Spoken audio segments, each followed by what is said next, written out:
सीमा हैदर मामले में श्रीमान एपी सिंह जी कोर्ट की फाइल के अंदर नहीं, मेरे को कोई परेशानी नहीं। देखिए, जहां पर जो व्यक्ति किसी मामले में भी लापरवाही करता है ना, और आप आने वाले टाइम में भी सुनेंगे, इसमें बहुत अच्छी जो ना लीगल न्यूज आपको सुनने को मिलेगी। उसी वक्त मैंने 10 मिनट में सारा उसको क्लियर कर लिया था कि कंसेप्ट को समझ लिया था कि क्या केस है। कानूनी पॉइंट्स रेज किए थे, उनका जवाब मुझे चाहिए। जी हाँ दोस्तों, वेलकम बैक। उम्मीद करता हूँ कि पूरी यूट्यूब फैमिली भाई बहन सभी अच्छे होंगे, खुश होंगे। एक नई वीडियो में आप सभी का वेलकम करते हैं। दोस्तों, बात करेंगे सीमा भगोड़ी गुलाम हैदर को लेकर। दोस्तों, गुलाम हैदर के वकील मोमिन मलिक साहब ने एक बहुत बड़ा खुलासा किया है, जो कि आप सुनकर हैरान रह जाएंगे। दोस्तों, इस वीडियो को आखिर तक देखें, ज़्यादा से ज़्यादा शेयर जरूर करें। और इस वीडियो में जो है हमारे मोमिन मलिक साहब ने ये भी बताया कि इस केस में अभी तक कहाँ तक कार्रवाई पहुँची है। हमारे अरशद भाई हैं जो पाकिस्तान से, उन्होंने ये इंटरव्यू लिया, यानी इस इंटरव्यू में जो है मोमिन मलिक ने बहुत से खुलासे किए। आप सबसे रिक्वेस्ट करते हैं कि गुलाम हैदर के लिए दुआ करें, ताकि गुलाम हैदर को बच्चे मिले। क्योंकि दोस्तों, आप सब जानते हैं, एक बाप 7-8 महीने से रो रहा है, बिलख रहा है, और अब जाकर जो है उसे उम्मीद जगी है। तो आप सब उनके लिए दुआ करें, प्रार्थना करें, ताकि उसके बच्चे उसे जल्द से जल्द मिले और मोमिन मलिक साहब इस केस में जीत हासिल करें। तो सुनिए दोस्तों, मलिक साहब ने क्या कहा। प्यारे दर्शकों, मैं आपको बताना चाहता हूं कि सीमा हैदर मामले में श्रीमान एपी सिंह जी कोर्ट की फाइल के अंदर उनके वकील ही नहीं है।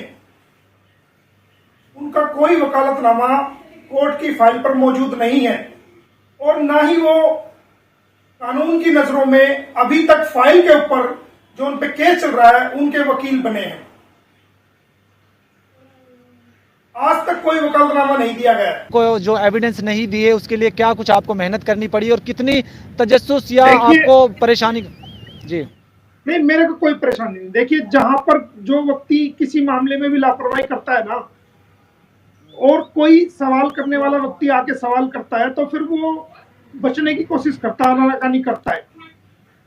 वो मुझे पहले से अंदाजा था, इसलिए मैंने कोर्ट में पिटीशन फाइल की, और कोर्ट के आदेश, कोर्ट के सहारे से ही मैंने सर्टिफाइड कॉपी ली, और उसमें सब कुछ खुलासा हुआ, ये कब गई, कैसे हुआ, क्या हुआ, और फिर मैंने इसको कानूनी प्रक्रिया को तेज कर दिया। और आप आने वाले टाइम में भी सुनेंगे, इसमें बहुत अच्छी अच्छी जो ना लीगल न्यूज आपको सुनने को मिलेगी। आपने अब तमाम एविडेंस जो हैं, तमाम जो एफआईआर थी या जो भी कानूनी डॉक्यूमेंट्स थे, वो आपने उनकी स्टडी कर ली है? बिल्कुल स्टडी कर लिया है। पहले दिन से ही जब मेरे को डॉक्यूमेंट मिले थे, उसी वक्त मैंने 10 मिनट में सारा उसको क्लियर कर लिया था, कि कंसेप्ट को समझ लिया था कि क्या केस है। अच्छा, तो आपने कोई अभी तक कोई पिटीशन दायर की है सुप्रीम कोर्ट के अंदर या कोई एसडीएम कोर्ट के अंदर? नहीं, इलाका मजिस्ट्रेट को मैंने पिटीशन फाइल किया है, और जो जो कमियां पाई गई थी उनके हवाले से मैंने उसके कानूनी जवाब तलब किए हैं। अच्छा, तो ये अच्छा, मुझे मलिक जी ये बताइएगा, ये जो आपने जिला मजिस्ट्रेट के सामने एक अर्जी लगाई है, तो क्या इससे ऊपर कोर्ट में जाके वो अर्जी लगा सकते थे, या पहले यहाँ से स्टेप लिया है आपने, पहला स्टेप? जिला मजिस्ट्रेट नहीं, इलाका मजिस्ट्रेट, जो हमारे जज होते हैं, इलाका मजिस्ट्रेट, जुडिशियल अच्छा, इलाका। हाँ, ठीक है। उनके। तो यहाँ पे क्या होगा इस केस के मुतालिक, क्या मतलब अब ये दोनों ऑफर? सबसे पहले जो मैंने कानूनी पॉइंट्स रेज किए थे, उनका जवाब मुझे चाहिए। उसके बाद जवाब मिलने के बाद फिर अपनी कानूनी प्रक्रिया जहां जहां भी होगी मैं करूंगा। अभी कि उनके जवाब का इंतजार है कि क्या हो रहा है। अच्छा, तो ये केस आपने जो एक एप्लीकेशन दी है, ये किसके अगेंस्ट दी है? स्टेट के अगेंस्ट दी है, पुलिस के अगेंस्ट दी है, सीमा हैदर के अगेंस्ट दी है, किसके अगेंस्ट दी है? अगेंस्ट किसी के नहीं है, सिर्फ मैंने रिपोर्ट तलब कराई है कि जब से ये एफआईआर दर्ज हुई है और आज तक 7 महीने 15 दिन हो जाने के बाद, इन पॉइंट्स पर आप मुझे सवाल का जवाब दीजिए कि इन पे आपने क्या किया और ये क्या है। सर मुझे बताइएगा, अब जो मोटी मोटी चंद एक चीज़ें हैं वो आप खुद ही बता दें कि उसमें क्या कुछ अब तक चल रहा है, और यहाँ से ऊपर आपने किस कोर्ट में जाना है। एक दो दिन में आपको और कानूनी बड़ी खबर सुनने को मिलेगी।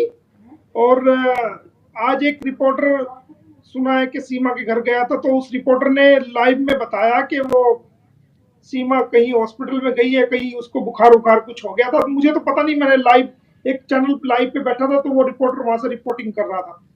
तो उसको टेंशन तो हो ही गई है कि भाई अब इस कानूनी प्रक्रिया होगी, तो घबराहट तो हो ही गई है। बिल्कुल सर, देखिए जब आपके विपक्ष के लोग होते हैं, आपके अगेंस्ट जो लोग होते हैं, वो डर, जब आपने ये केस फाइट अपने हाथ में लिया तो उस वक्त उसका स्टेटमेंट आना कि ऐसे वकीलों को, ऐसे लोगों का केस नहीं लड़ना चाहिए। गुलाम हैदर तो इंतहाई नफीस इंसान है, तो ये उस वक्त ही उसके, हमने देखा था उसके हवास बाख्ता हो चुके थे और वो डिप्रेशन में जा चुकी थी, लेकिन फिर भी वो चेहरे पे स्माइल आती है उसके। इसकी क्या कारण हो सकती है? वो तो हो सकता है, वो तो वही बता सकती है, मैं तो अपनी कानूनी चीज को देख रहा हूँ।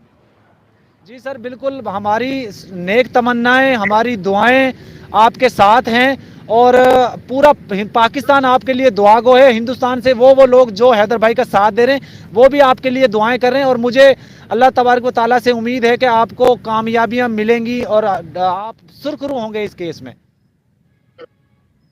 धन्यवाद।